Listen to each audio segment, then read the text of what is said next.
Well, I think that question has been asked a number of times by a number of people. And I've thought about it a lot. And I got a good answer from a young captain by the name of Daniel Huseman, who was responsible for putting together the counter-terrorist force. And he said that they were special basically because they had a business-like attitude. He said because they didn't wait or use the excuses, no money, no time, no materials, no plans. They just took what was available and got the job done. And that's exactly what he did with the Charlie Company of the 3/7th to make him in a counter-terrorist force that began copied all over special forces.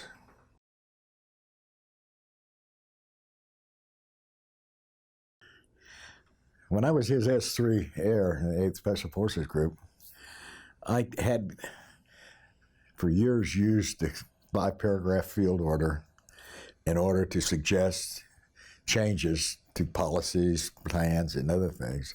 And it worked pretty good for me.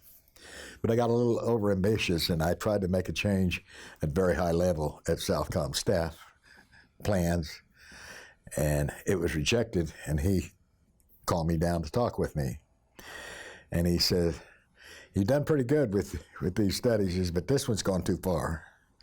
You're trying to make major changes when you haven't made minor changes.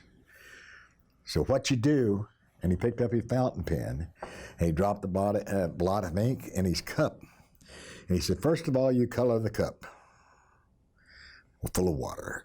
Then you put it in a gallon, and you color it. And then you put it in a 5-gallon, color it. Then you put it in a 55-gallon drum and color it. And then when you dump it into the lake, Gatun Lake, as a matter of fact, you can see some change.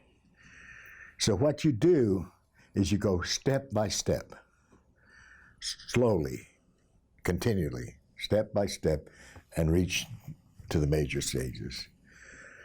I didn't understand what he was really getting at that particular time, but I soon found out as I watched him making changes throughout Latin America, through the military as well as the civilian governments throughout Latin America.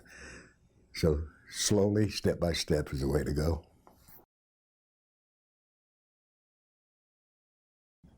Well, I think my leadership philosophy was first learned, like everybody else's, when we come into the Army and we're taught about the 11 principles of leadership and all and these kinds of things. And I tried to follow that, but paragraph 5 interested me. It's, know your men, look out for the welfare. So I added a 5A because you needed to know your boss and look after his welfare in order to be able to accomplish your mission and take care of your people. So I used that as my basic philosophy of leadership. And another thing that I did along the line in various places, I kind of fell in love with the ideas of a message to Garcia. And I liked the way that this described, you give a man a mission, tell him to do it, send him off to do it, watch him. If he steps in see him stepping in a hole, you guide him around it and send him off. Let him do the mission, let him learn. And if he doesn't take that, can't do it, then you get somebody else to do the job.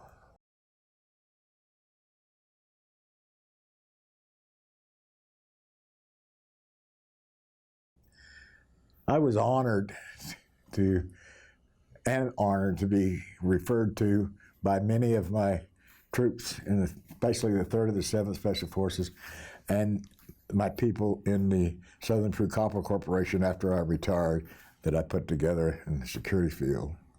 Honored to be considered a mentor. and watched these guys move up to high ranks in the military and in the civilian life in Peru. So that, but one of the things that stuck out to me was that in the Special Forces unit, especially, there's a lot of reverse mentorship required. Because if you have an example, a new officer just out of training comes in and takes over an A-team, it's full of experienced people, and they have to mentor him and bring him along in order for him to be able to complete the mission. And it's nice to know that when I was an NCO and when I did that, when I mentored him, I also might make suggestions to him how best to complete a mission, but I tried to make it look like it was his idea. But that's basically the way I felt about it.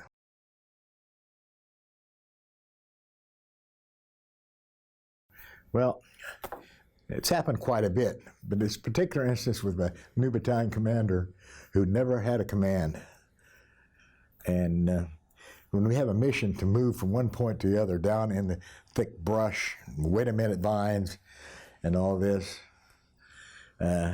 he would be impatient. He'd be flying over with his spit-shine boots up there, telling us to move rapidly and wondering why we can't get there.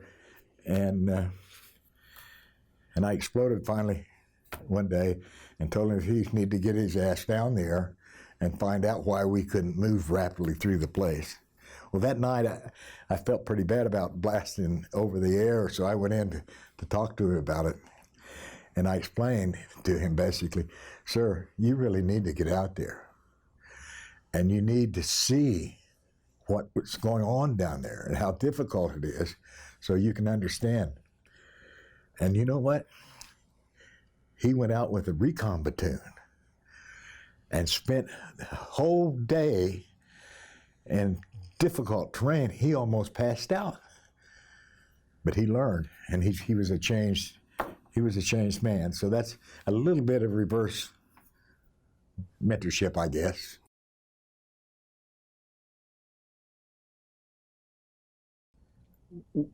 We were assigned, Special Forces Battalion was assigned to the brigade, conventional infantry brigade. And we're treated like another company. So there was kind of a wall between the conventional and the Special Forces. And in order to do anything, one of the first things that I had to do down there was I had to break that wall. I had to get over that. I had to have the brigade understand what we were about, and I wanted to show them how we could help them do their jobs if they helped us do our jobs. So that was reason number one. Reason number two is I sensed that some of my Special Forces people felt above the conventional people. And just their attitude sometimes showed that. And I experienced this a couple of times. I was down there, especially with SQT testing and that. And I decided that I needed to write something to them too and explain that we needed to convince the other people that we had faith in them, that we knew that they could do their jobs, and we quietly go about doing our job. So basically that was the two rationale. And you know, it worked. Mm-hmm. It really did.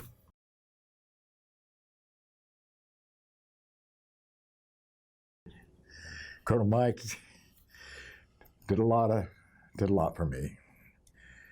And but this particular thing that I learned from him was I had just graduated out of the 7th Army NCO Academy, and I was a Sergeant First Class E7. And every year, every unit had to apply for special funds for their different activities the youth activities and all kinds of things. And they had to send the person to justify their request. And he sent me. And at that meeting, the lowest ranking person besides me was a lieutenant colonel. And so I justified the request and came back with every single penny that we requested for our. And so that taught me something. It made me realize something, and that was that. And I followed that. And as my mantra, they said, was to have young NCOs and officers who do the research and prepare all this information, do the briefing. And that would allow me to sit and listen and interject, but it would also highlight them, show them the people, and it was more palatable to the senior commanders, the senior people who was receiving the briefing. Because many times when the battalion commander gets up and briefs, it kind of looks like maybe he's trying to make himself look pretty good. And maybe he's asking something for himself. But when these guys out there doing it, they're asking something for the battalion. And that worked, and it worked fine. And it worked with Shy Meyer and all those people when we briefed them. So that was my mantra.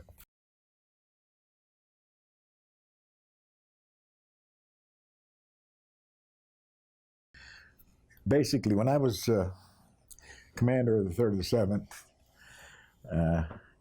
I looked, we had no MTTs, nothing going on around, and I could see insurgency going on in various places, specifically Nicaragua and El Salvador and other places.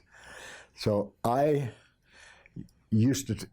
put teams on training to prepare for MTTs, to go prepare lesson plans and all that. And General Lure, the commander, couldn't understand how I was doing that. He said, "There's no MTTs. Why are you doing this?" And I said, "Because they're going to come. There's threats out there." He says, "Give me a spectrum analysis to threats to U.S. interests in Latin America." Well, I'd already started on the analysis. Basically, I had been working on them and had my guys working on these things. So we just basically, after I looked up spectrum in the dictionary and found out it meant review, I turned my people loose to prepare it. And we used Jenkins' 5 stages of insurgency to work with. And basically using those and looking around to see what was happening throughout Latin America, you could place every country either in a stage of security or moving toward another stage. And we highlighted that, of course, with Nicaragua and El Salvador.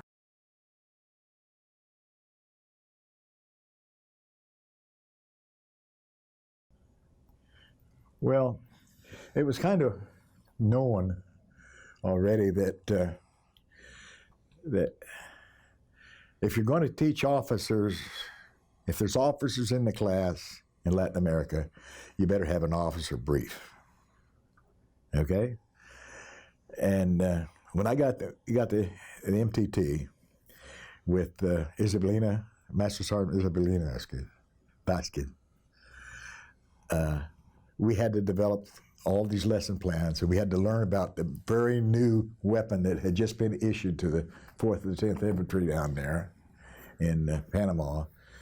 And so I used my whole entire team to prepare the lessons, so transfer them to Spanish, and I spoke no Spanish, and so I could learn and read and be able to present these courses to the officers down there. I had to memorize and read the lesson plans, and we put all my people through the training, and went down to give the MTT, and I'd give the briefings. But during these briefings, these officers soon found out that Isabelino knew more about what was going on than me, because sometimes he'd have to correct my Spanish or he'd correct something. And all of a sudden, he had great respect for this non-commissioned officer. And that slowly, I watched as we developed. We had some NCOs come in, and I watched them develop a relationship and understanding and get the NCOs and officers together. So I learned that it's out there, this problem, but it's slowly beginning to change, and I think we helped do it, by the way.